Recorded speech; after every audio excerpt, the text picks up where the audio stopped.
तो बिहार के विधानसभा चुनाव, ये तो मतलब परिणाम आ गए, सब कुछ हो गया, जो भी है सबके सामने है अब। पर सारा ठीक है, राहुल गांधी के ऊपर फोड़ दिया गया कि जैसे राहुल गांधी दोषी थे इसमें। तमाम देश भर के अरे तमाम विचारक, यूट्यूबर, सब कुछ राहुल गांधी के ऊपर ही फोड़ रहे हैं। क्या है ना कि इस देश के लोकतंत्र के लिए सबसे बड़ा खतरा तो राहुल गांधी है, जो हर उन बातों का विरोध कर रहा है जिससे उसको लगता है कि इससे लोकतंत्र पे संकट आ रहा है। बाकी सब लोगों के लिए तो लोकतंत्र का कोई संकट ही नहीं है। तो जो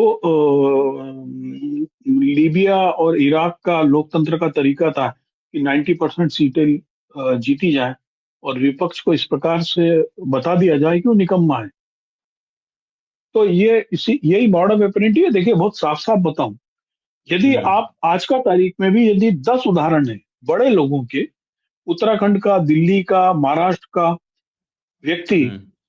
पहले हम्म। अपने राज्य में वोट देता है और फिर अचानक वो जो है जब विधानसभा चुनाव बिहार में होने लगते हैं तो अपना नाम यहाँ कटाकर बिहार में नाम जुड़वा लेता है। अब ये ऐसे और कितने लोग हैं, ये जो एसआईआर में नए नाम जोड़े गए हैं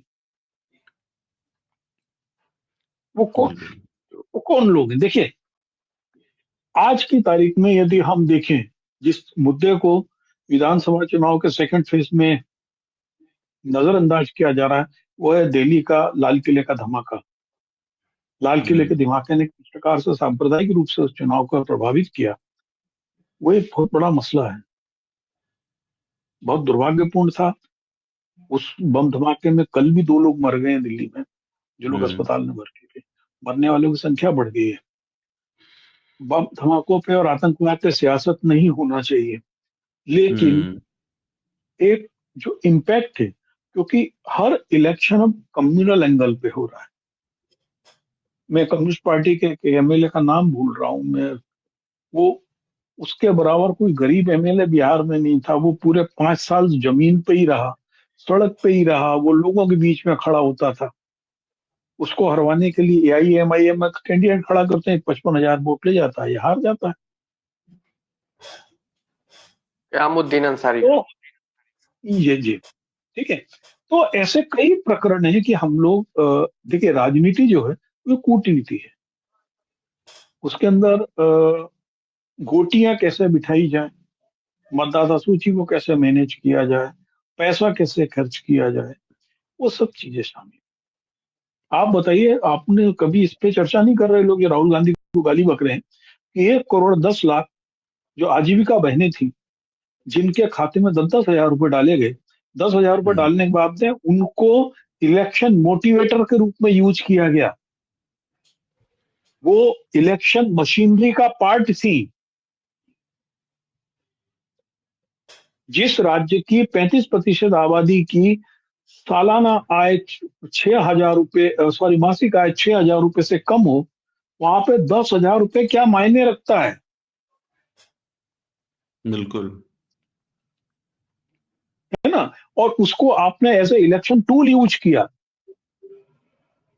गांव में बिल्कुल सही। आजीविका बहन सरकारी कर्मचारी है कि नहीं है, 10 हजार की बेनिफिशियरी है कि नहीं, नहीं ये मायने नहीं रखता, वहां पे वो एक सरकारी कर्मचारी है। हम्म। जिन गांवों में कोई सरकारी कर्मचारी जाता नहीं, वहां पे आंगनबाड़ी बहना, आशा कार्यकर्ता, आजीविका बहना, यही सरकारी कर्मचारी होती है। और सबसे बड़ा अधिकारी टीचर होता है, उसका पटवारी होता है। आपने उन लोगों को पैसा देके किस तरीके से इस्तेमाल किया, देखिए ये राजनीति है। यदि हम इस पर तुलना करें, तमिलनाडु चुनाव के ठीक पहले जब सरकार ने टीवी बांटने की बात की तो सुप्रीम कोर्ट ने उस पर रोक लगा दी, हम्म। और उसको फ्री बीस और चॉकलेट और एवडी बांटना सब बड़ी चर्चा की थी। प्रधानमंत्री ने भी चर्चा की थी उसमें, प्रधानमंत्री भी काफी दुखी थे फ्री बीज को लेकर के। फ्री बीस, हाँ, इसमें आपको कोई दुख नहीं हुआ। इसमें तो कुछ नहीं ये जो होगा। मुद्दे देखिए क्या है कि जो लोग भी राहुल गांधी के ऊपर सवाल खड़ा करना चाह रहे हैं, राहुल गांधी हम्म। कोई भगवान नहीं है कि जिन पर सवाल नहीं खड़ा करना चाहिए, निश्चित सवाल हम्म। खड़ा करना चाहिए। लेकिन राहुल हम्म। गांधी को आप बोल दो कि उसने एसआईआर के मुद्दे पे जो 15 दिन यात्रा चलाई वो बेकार थी, उसका कोई असर नहीं हुआ, उसका कैंपेन बेकार था। तो आप एक चीज बताओ ना, राहुल गांधी की पार्टी तो 61 सीट पे चुनाव लड़ी थी। 61 सीट में से भी 11 सीट ऐसी थी जिसमें उसके खिलाफ मित्र दल के खिलाफ खड़े हुए थे। 50 सीट पे चुनाव लड़ रही थी कांग्रेस तो।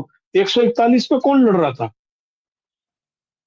और उनका तो हम्म, कांग्रेस ने कभी नहीं बोला कि मेरा कोई वोट बैंक है। कांग्रेस कहती सब हमारे वोट बैंक है। उनका वोट बैंक तो उन्होंने बोला था कि 16% यादव और मुस्लिम हमारा वोट बैंक है। जितने यादव बाहुल्य जिले हैं उन सब में बीजेपी जीती है। इसका मतलब है कि यादव बाहुल्य जिलों में यादवों ने इनको वोट नहीं दिया और बड़े मार्जिन से जीती है। बिल्कुल।